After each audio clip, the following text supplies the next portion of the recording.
Hey, it's Jesse with J2 Taxidermy. So we're just gonna do that video on getting the brains out of these things before you do your boiling and your pre-soak. So basically all you're gonna need is an air compressor with a blow nozzle. It's super simple. You just slide her up there and you're gonna wanna cover that up because you don't really wanna wear these things. And right like that, your brains popped out. So, and now, get rid of that guy. What you're gonna wanna do is wrap your antlers up, just so they stay out of the water, or up high enough so that the water doesn't hit the actual antler itself. That way you don't leave water lines. And you're just gonna set it in a pre-soak. Right like that. We're gonna let that sit here for a couple days. Sometimes you need to use a little stick to prop them up. And then you grab your pre-soak and you just give it a quick shake, and you're going to want to dump just about all of it in. Leave just a little bit in the bottom there because we're going to need that for the degreasing and the boiling stage. So yeah, that's about it for this step. So we'll carry on when it's time to boil this out. So we're going to let that sit for at least one day. You might want to let it go for a little longer if it's been sitting out for a while and kind of dry. But yep, we'll see you in the next one. Hey, welcome back. This is Jesse at J2. So we're going to continue on with the process of this guy. So we've had this soaking for about 3 days now with our pre-soak solution. So now we're going to do the boil-simmer. Well, we're never going to actually boil this during the process, but so all you're going to need for this stage of it is a pot and a way to heat it up. We're just using a turkey fryer. Those e-boilers look pretty handy if you have one of those, but most guys just gonna have a turkey fryer with a pot. So basically you just fill the pot up with water and you stick your skull down inside. So we've already added degreaser to this, but remember last segment for the soak, we did save a little bit of that pre-soak back. Not a lot. You can see there's only about that much in there, maybe an ounce. So yeah, you just add that to it, and that's really going to help soften the tissues up even more. So we're going to let this go for a little while, and then we'll pull it out, we'll pressure wash it, and assess, see if it needs to be boiled or simmered a little bit more. But basically it's just a waiting game for the next half hour, 45 minutes. So we'll see when we come back. Okay, so we're just going to do a quick update on this skull. We've actually only been simmering this for about 20 minutes now. So just want to show you, it's already starting to basically peel off all the skin. So that's just how important that pre-soak is. Really helps speed this whole process up and just make a really nice product so you're not over boiling it. We're just going to stick this back in here and let it go for another probably half hour, and then we'll do another check.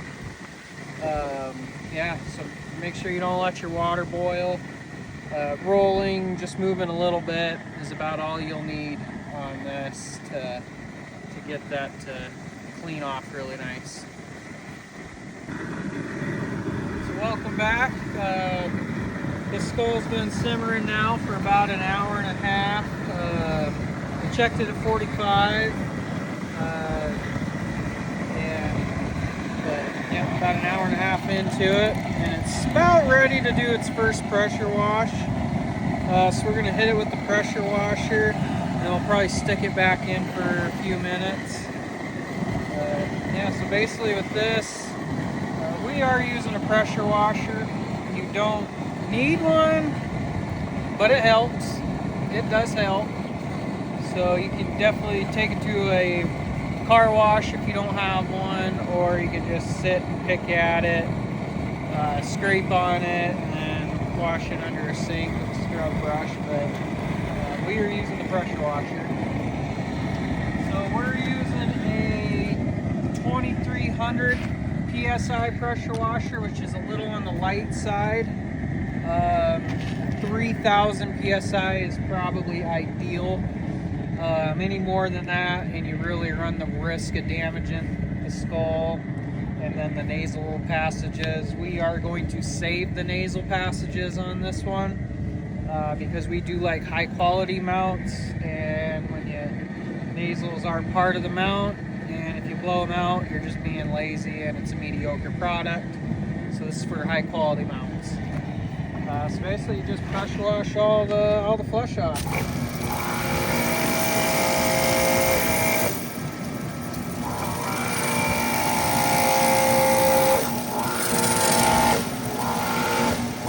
Working around the nasals, well, my pressure washer's acted up, but there it goes. You definitely don't want to stick the pressure washer into the nasal cavity from the front side, but I'll show you how to get that out. You just get real good in every little hole in the back side here. You don't have to get absolutely everything off at this stage, but do get down as much as you can off. So right here around the ear butt is always a little more tricky, but we'll show you how to get that off in the whitening step.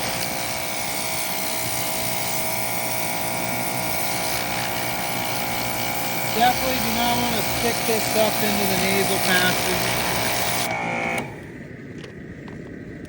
This side, it just strips it right off, which is nice.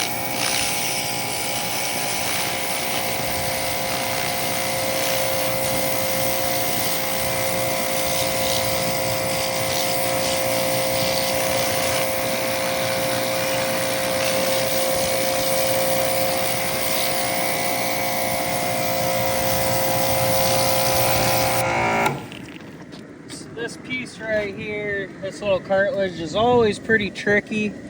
You can scrape it with your thumb, or we'll get it off in the whitening process. And then right in here, we'll get as much of that off as we can, but we're not going to be able to get it all off in this first step.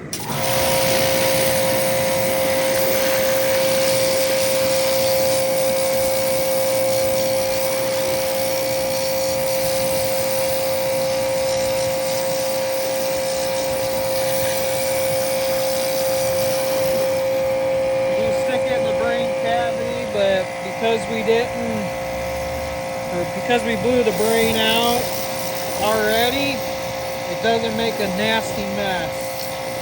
So there will be a little bit of a membrane in there. We'll break that up.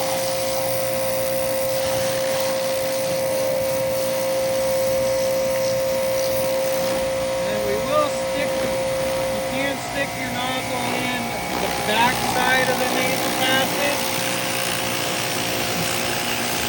See how that just blows that right out?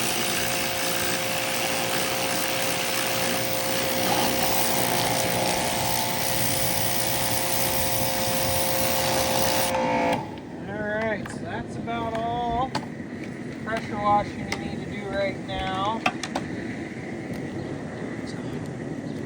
You can see how clean this is already. There's a little bit of gunk here. Right here, we don't need to worry about that at this point. We're gonna stick this back in the simmer for probably another 25 minutes roughly, just to help pull some more grease out. You can see up in the nasal passage, there's this little piece of the septum here. Leave that there, don't try and blow that out or pull it out just yet. And then we've got pretty much all the stuff, all the tissue from around the nasal passages themselves, but all that'll come out here real soon. So yeah, we're just going to stick it back in for a few more minutes and then we'll go on to the next step.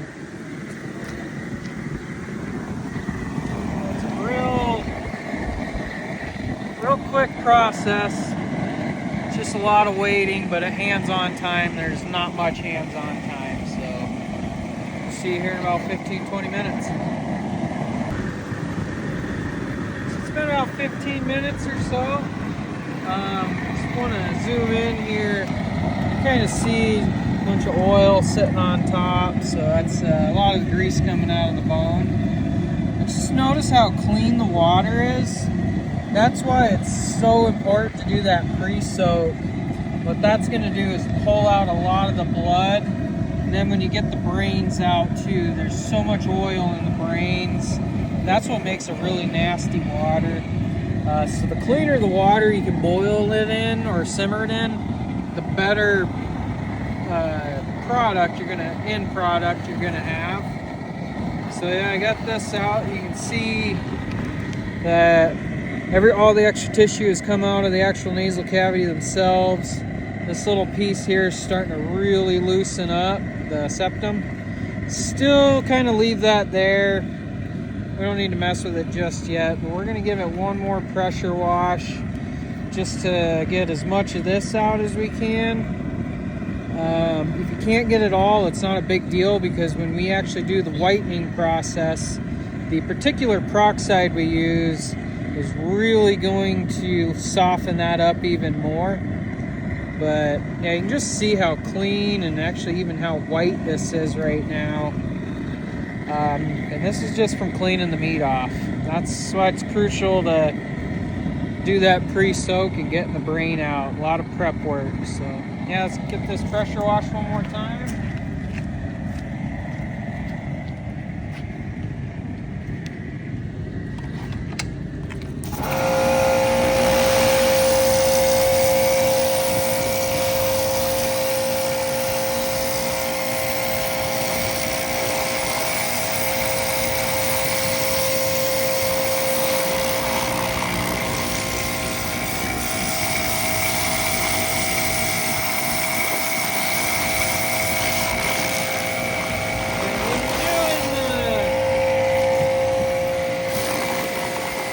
Part itself, you just need to give it a little rinse.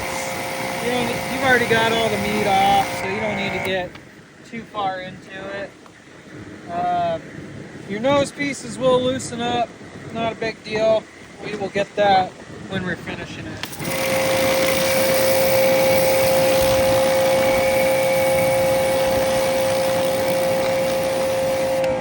Quick rinse.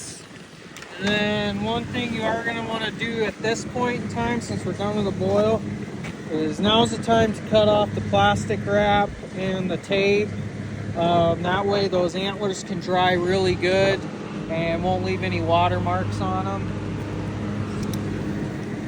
And what I do is just kind of lightly slice this off. You don't want to obviously cut your antlers.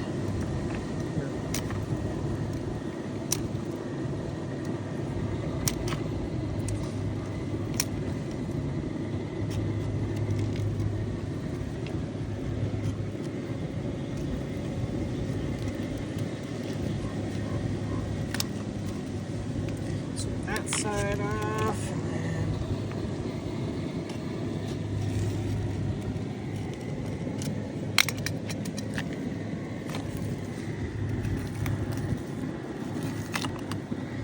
okay, and then what I'm going to do is just kind of run the pressure washer over the antlers real quick.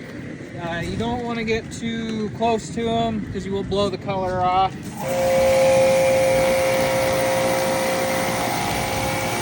Rinse them off.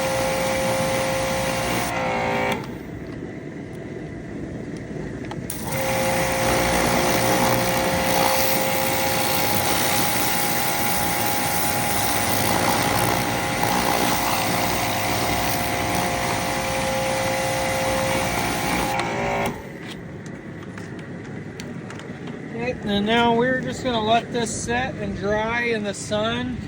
We'll probably let it go for a couple hours.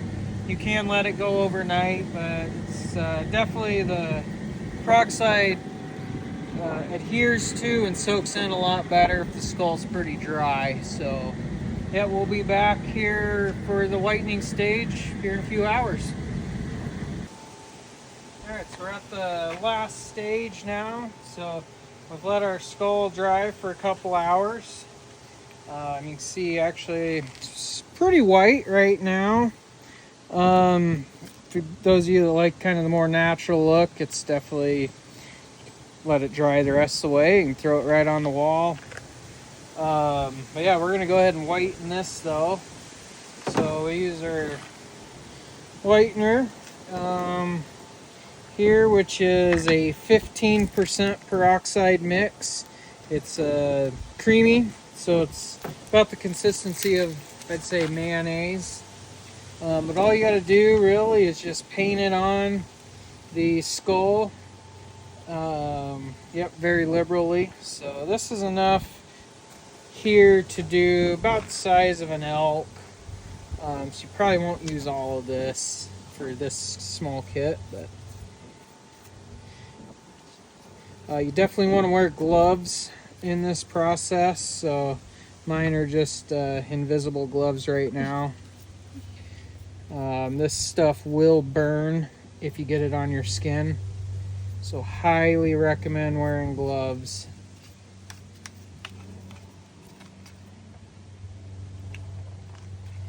You're gonna get it every little nook and cranny. Back here around the ear butt, just kind of dab it in there.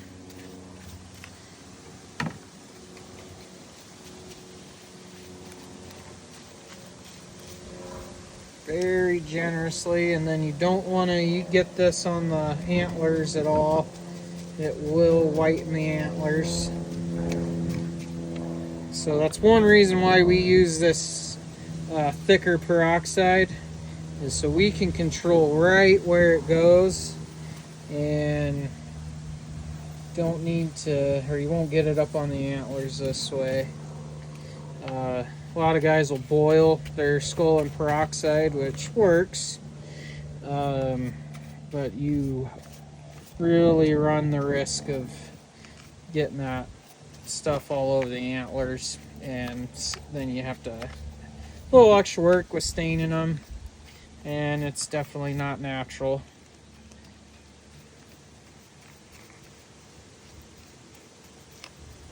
So just apply very liberally.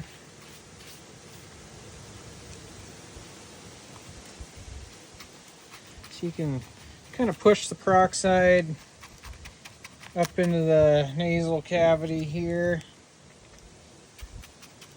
just so it gets in there really good.